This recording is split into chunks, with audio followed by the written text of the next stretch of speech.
Balaji camera on பண்ணுறதுக்கு முன்னாடி இந்த வீடியோ ஃபஸ்ட்டு எப்படி எடிட் பண்ணுன்றதை சொல்லிடுறேன். இது ஆக்டிவ் நாய்ஸ் கேன்சலேஷனோட இருக்கக்கூடிய ஹெட்ஃபோன் அப்படின்றனால நம்ம எப்பயுமே என்ன பண்ணுவோம், ஹெட்ஃபோனை மாட்டுறதுக்கு முன்னாடி பின்னாடி சவுண்ட்லாம் ஓவராக இருக்குது அப்படின்ற மாதிரி காமிச்சிட்டு அப்படி ஹெட்ஃபோனை மாட்டினோடனே அப்படியே அமைதியாக இருக்கிற மாதிரி எப்பயும் காட்டுவோம். அந்த மாதிரி இந்த வீடியோ பண்ணிடாத. டோட்டலாக நம்ம சப்ஸ்கிரைபருக்கு வந்து ஒரு புது எக்ஸ்பீரியன்ஸ். இந்த ஹெட்ஃபோன் மாட்டினா ஆக்டிவ் நாய்ஸ் கேன்சலேஷன் எப்படி ஒர்க் ஆகுது அப்படின்ற லைவ் டெமோ தான் நான் காட்ட போகிறேன். டோட்டலாக இந்த வீடியோ டிஃப்ரெண்ட்டாக இருக்கும்.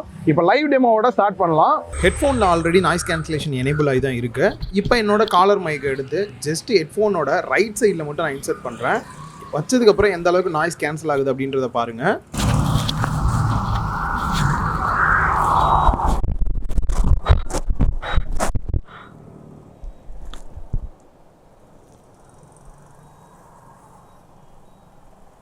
வெளியில் என்ன சவுண்டு கேட்குதுன்னு தெரிஞ்சுக்கிறதுக்கு ஆம்பியன்ட் சவுண்ட் கண்ட்ரோல் கொடுத்துருக்காங்க. ஜஸ்ட் ஹெட்ஃபோனோட ரைட் சைடில் மட்டும் இந்த மாதிரி வச்சு ப்ரெஸ் பண்ணிங்க அப்படின்னா போதும், ஆட்டோமேட்டிக்காக வெளியில் இருக்கக்கூடிய நாய்ஸை கட் பண்ணிவிட்டு என்னெல்லாம் சவுண்டு கேட்குது அப்படின்றத உங்களுக்கு உள்ளே எடுத்து கொடுத்துரும். நல்லா கவனிச்சு பாருங்கள். பின்னாடி ஒரு ஹாரன் அடிக்கிற மாதிரி இருக்கும். அது எந்த அளவுக்கு குறையுது அப்படின்றத நோட் பண்ணிங்கனாலே உங்களுக்கு தெரியும்.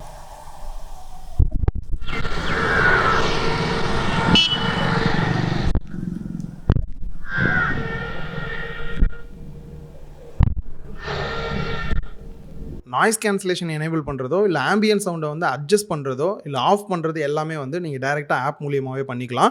என்னோட எக்ஸ்பீரியன்ஸ் எந்த அளவுக்கு இருக்குது அப்படின்னு பார்க்கும்போது நல்லாவே நாய்ஸை ரெடியூஸ் பண்ணிடுது. ஆக்டிவ் நாய்ஸ் கேன்சலேஷன் ரொம்பவே சூப்பராக இருக்குது. இது மட்டும் கிடையாது, இதே மாதிரி இன்னும் ஹைலைட்டான பல ஃபீச்சர்ஸ் இந்த ஹெட்ஃபோனில் இருக்குது. அன்பாக்ஸ் பண்ணிவிட்டு இன்னும் டீட்டெயிலாக பார்க்கலாம். நீங்கள் பார்த்துட்டு இருக்கிறது லவுடலி டெக் சேனல். நான் சுகுமார். வாங்க வீடியோக்குள்ளே போகலாம். அன்பாக்சிங் அப்படின்னு வரும்போது பாக்ஸ் பார்க்கவே கொஞ்சம் டிஃப்ரெண்ட்டாக இருக்குது. எப்பயுமே சோனி ஒவ்வொரு தாட்டி டிஃப்ரெண்ட்டாக தான் கொடுக்குறாங்க. இந்த பாக்ஸோட மெட்டீரியல் ஈகோ ஃப்ரெண்ட்லி மெட்டீரியலில் வந்து பேக்கிங் பண்ணியிருக்காங்க. இதனால கீழே தூக்கி போட்டிங்கனால ஈஸியாக மக்கிரும். பிளாஸ்டிக் யூஸ் பண்ணாமல் பண்ணியிருக்காங்க. பாக்ஸோட ஃப்ரண்ட்டில் சோனி அப்படின்றத மென்ஷன் பண்ணிட்டு மாடல் நேம் WH-1000XM5 அப்படின்றத மென்ஷன் பண்ணியிருக்காங்க. அண்ட் அதோட இமேஜும் கொடுத்துருக்காங்க.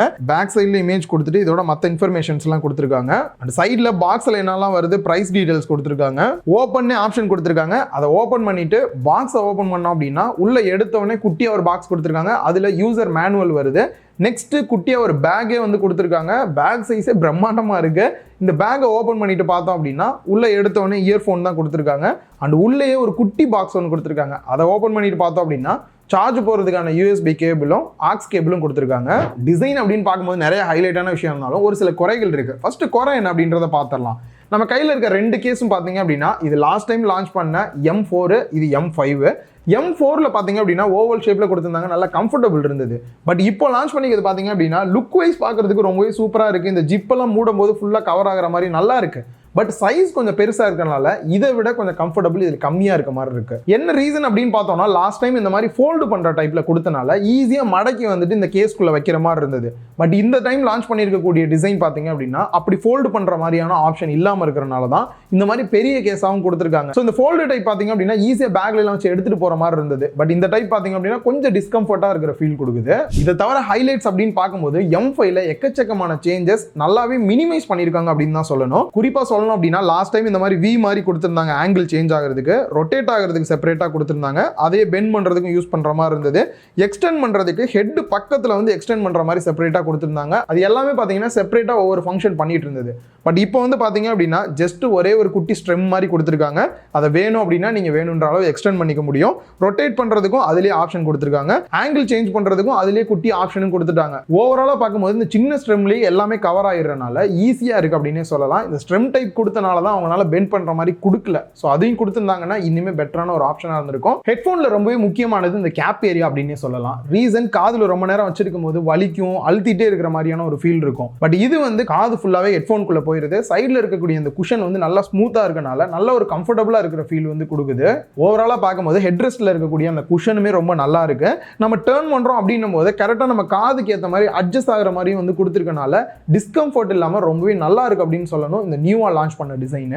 ஹெட்ஃபோன் கேப்போட லெஃப்ட் சைடில் பவர் பட்டன் கொடுத்துருக்காங்க. அந்த பவர் பட்டனே நீங்க ப்ளூடூத் பேர் பட்டனாவும் யூஸ் பண்ணிக்கலாம். பவர் பட்டனை ஒரே ஒரு தாட்டி பிரஸ் பண்ணீங்கன்னா எவ்வளவு சார்ஜ் இருக்கு அப்படின்றது தெரிஞ்சிடும். அந்த நாய்ஸ் கேன்சலேஷன் எனேபிள் பண்றதுக்கு, ஆஃப் பண்றதுக்கு, ஆம்பியன்ட் மோட் எனேபிள் பண்றதுக்கான செப்பரேட் செப்பரேட் பட்டன் கொடுத்துருக்காங்க. அதை கஸ்டமைஸ் பண்ணுற மாதிரி நீங்கள் ஆப் மூலியமாகவும் கஸ்டமைஸும் பண்ணிக்க முடியும். 3.5 ஆடியோ ஜாக் கொடுத்துருக்காங்க. மொபைல்லேயே பிசிலேயோ நீங்கள் டேரெக்டாக கனெக்ட் பண்ணிக்கலாம். குறிப்பாக கேம் பிளேலாம் பண்ணுறீங்க அப்படின்னும் போது லேட்டன்சியே இல்லாமல் இருக்கணுன்றதுக்குலாம் நீங்கள் 3.5 ஆடியோ ஜாக் கனெக்ட் பண்ணி கூட யூஸ் பண்ணிக்கலாம். அண்ட் ரைட் சைடில் சார்ஜ் போகிறதுக்கான டைப் சி போட்டும் அதுக்கான இண்டிகேட் லைட்டும் கொடுத்துருக்காங்க. சார்ஜிங் டைம் அப்படின்னு பார்க்கும்போது டோட்டலாக 3.5 மணி நேரம் சார்ஜ் பண்ணீங்க அப்படின்னா ஃபுல் சார்ஜ் ஆயிரும். அதுவே சுத்தமாக சார்ஜ் இல்லை அப்படின்ற பட்சத்தில் ஒரு 3 நிமிஷம் சார்ஜ் பண்ணீங்க அப்படின்னாலே 3 மணி நேரம் உங்களால் கேட்டுக்க முடியும்.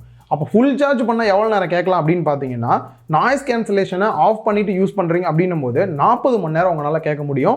அதுவே நாய்ஸ் கேன்சலேஷனை எனேபிள் பண்ணிட்டு யூஸ் பண்ணீங்க அப்படின்னா 30 மணி நேரம் மேக்ஸிமம் உங்களால் கேட்க முடியும். அண்ட் ரைட் சைட்லேயே டச் கண்ட்ரோல் வந்து கொடுத்துருக்காங்க. டபுள் டேப் பண்ணீங்கன்னா பாஸ் பண்ணுறதுக்கும் ப்ளே பண்ணுறதுக்கும், அதுவே லெஃப்ட் சைடில் ரைட் சைடில் ஸ்வைப் பண்ணுறீங்க அப்படின்னும் போது நெக்ஸ்ட் சாங் ப்ரீவியஸ் சாங்லாம் சேஞ்ச் பண்ணுறதுக்கும், டாப் அண்ட் பாட்டமில் ஸ்வைப் பண்ணீங்க அப்படின்னா வால்யூம் கண்ட்ரோல் பண்ணுறதுக்கும் டச் கண்ட்ரோலாக வந்து கொடுத்துருக்காங்க. அண்ட் லாஸ்ட் வெர்ஷனில் சைட்லேயே NFC சப்போர்ட்டோட கொடுத்துருந்தாங்க. NFC மொபைலை கொண்டு போய் அதில் டேப் பண்ணீங்க அப்படின்னாலே ஈஸியாக ரெண்டுமே பேர் ஆயிரும். பட் இந்த தாட்டி வந்து அந்த ஃபீச்சரே வந்து தூக்கிட்டாங்க. மற்ற ஹைலைட்டான ஃபீச்சர்ஸ்லாம் என்ன இருக்குது அப்படின்றத பார்க்கலாம். வாய்ஸ் அசிஸ்டண்ட்டை பொறுத்த வரைக்கும் நார்மலாக உங்கள் மொபைலில் இருக்கக்கூடிய எந்த ஒரு அசிஸ்டன்ட், கூகுள் அசிஸ்டன்ட் நீங்கள் எதை வேணால் யூஸ் பண்ணிக்கலாம்.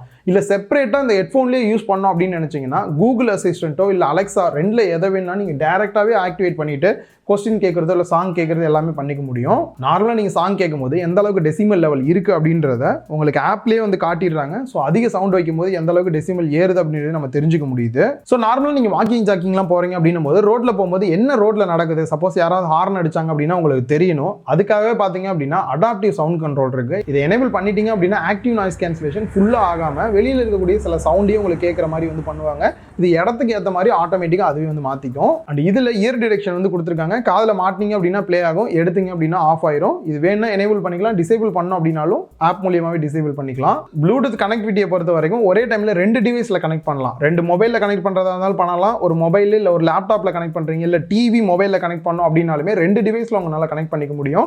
அதை கண்ட்ரோல் பண்ணுறது ஆப் மூலியமாகவே கண்ட்ரோல் பண்ணுற மாதிரி கொடுத்துருக்காங்க. ஆக்டிவ் நாய்ஸ் கேன்சலேஷன் எனேபிள் பண்ணிட்டு யாருனாவது பேசுறீங்க அப்படின்னும் போது அவங்க பேசுறது உங்களுக்கு கிளியராக கேட்காது.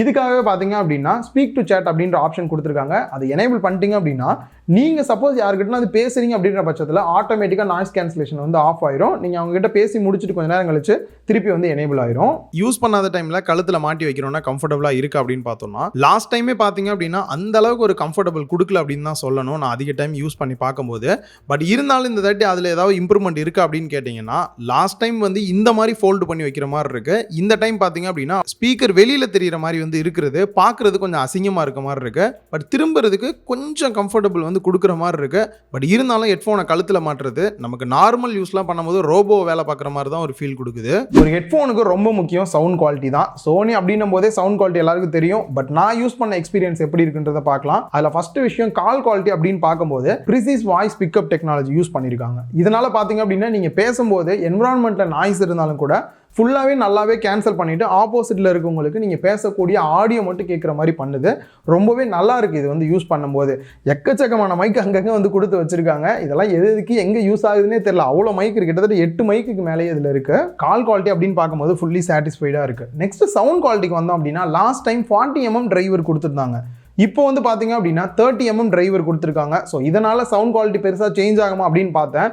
பட் லாஸ்ட் டைமை விட பார்த்தீங்க அப்படின்னா இந்த டைம் சவுண்ட் ரொம்பவே பெட்டராக இருக்குது அப்படின்னு சொல்லலாம். நீங்கள் பேஸில் வர இருக்கீங்க அப்படின்னா பேஸ் எல்லாம் வேற லெவலில் பிரித்து எடுக்குது. சப்போஸ் பேஸ் பத்தல அப்படின்னு நினைக்கிறவங்களுக்கு ஈக்குவலைசர் செப்பரேட்டாக கொடுத்துருக்காங்க. உங்களுக்கு வேணுன்ற மாதிரி நீங்களே அட்ஜஸ்ட் பண்ணிக்க முடியும். நான் கேட்டு பார்த்து இம்ப்ரெஸ் ஆன சாங் அப்படின்னு பார்த்தீங்கன்னா மறக்குமா நெஞ்சம் வந்து கேட்டு பார்த்தேன். ஸோ இந்த சாங் வந்து நார்மலாக கேட்கும்போது இந்த லிரிக்ஸ்லாம் வந்து அந்த அளவுக்கு புரியாது, உத்து கேட்க வேண்டியதாக இருக்கும். பட் இதில் கேட்டோன்னே பார்த்தீங்க அப்படின்னா கிளியராக வந்து அப்படியே ஆடியோ தனியாக வருது, மியூசிக் தனியாக வருது, லோ ஃப்ரீக்வன்சி ஹை ஃப்ரீக்வன்சிலாம் சூப்பராக செப்பரேட் பண்ணி கொடுக்குது அப்படின்னே சொல்லலாம். சோனி ஹெட்ஃபோனில் நிறைய பேர் சொல்லக்கூடிய ஒரு குறை பார்த்தீங்கன்னா சவுண்டு கொஞ்சம் கம்மியாக இருக்கிற மாதிரி இருக்குது அப்படின்னு தான் வந்து ஃபீல் பண்ணுவாங்க. ரியல் என்ன அப்படின்னா ஆல்ரெடி இந்த போட் மாதிரியான சில ஹெட்ஃபோன்லாம் யூஸ் பண்ணீங்க அப்படின்னா வெளியில் பக்கத்தில் உட்காந்துருக்கவங்களுக்கு சவுண்டு வந்து பயங்கரமாக வந்து கேட்கும்.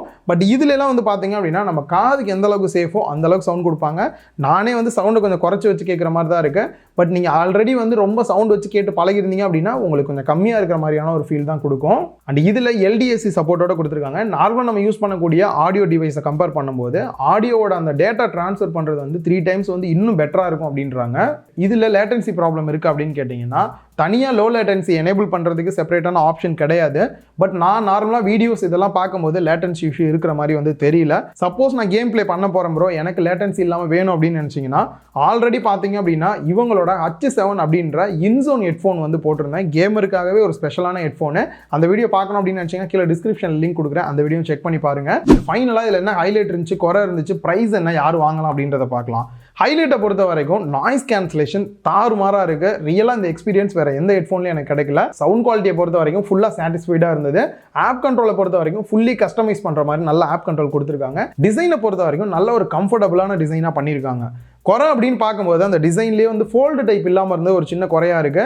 இன்னுமே பார்த்தீங்க அப்படின்னா எந்த ஒரு வாட்டர் ரெசிஸ்டன்ட்டுமே வந்து கொடுக்காம இருக்காங்க. அது ஏதாவது ட்ரை பண்ணாங்க அப்படின்னா இன்னுமே பெட்டராக இருக்கும். அண்ட் ஃபைனலாக ப்ரைஸ் அப்படின்னு பார்க்கும்போது சோனி எந்த அளவுக்கு இருக்குன்னு உங்களுக்கே தெரியும். லாஸ்ட் டைம் லான்ச் பண்ண M4 பார்த்தீங்க அப்படின்னா 25,000 ப்ரைஸ் பண்ணியிருந்தாங்க. இப்போ லான்ச் பண்ணியிருக்க M5 வந்துட்டு 30,000 ப்ரைஸ் பண்ணியிருக்காங்க. 5,000 எக்ஸ்ட்ரா இருக்கு. ப்ரோ நான் M4 வாங்கலாமா அப்படின்னு கேட்டிங்கன்னா நான் ஆல்மோஸ்ட் 2 வருஷமா பார்த்தீங்கன்னா இந்த M4 தான் யூஸ் பண்ணிட்டு இருக்கேன். இது வரைக்குமே எனக்கு எந்த ஒரு குறையும் இல்லை, ரொம்பவே நல்லா தான் இருக்கு. M5 வந்து கொஞ்சம் அட்வான்ஸாக இருக்கு. M4 நீங்கள் வாங்கணும் அப்படின்னாலும் தாராளமாக யூஸ் பண்ணலாம். இந்த வீடியோ உங்க எல்லாருக்கும் யூஸ்ஃபுல்லாக இருந்திருக்கும் அப்படின்னு நினைக்கிறேன். இந்த வீடியோ பிடிச்சிருந்தா லைக் பண்ணுங்க, உங்க ஃப்ரெண்ட்ஸ் கூட ஷேர் பண்ணுங்க. மறக்காம லவுடலி டெக் சேனலுக்கு உங்களோட சப்போர்ட்டை கொடுங்க.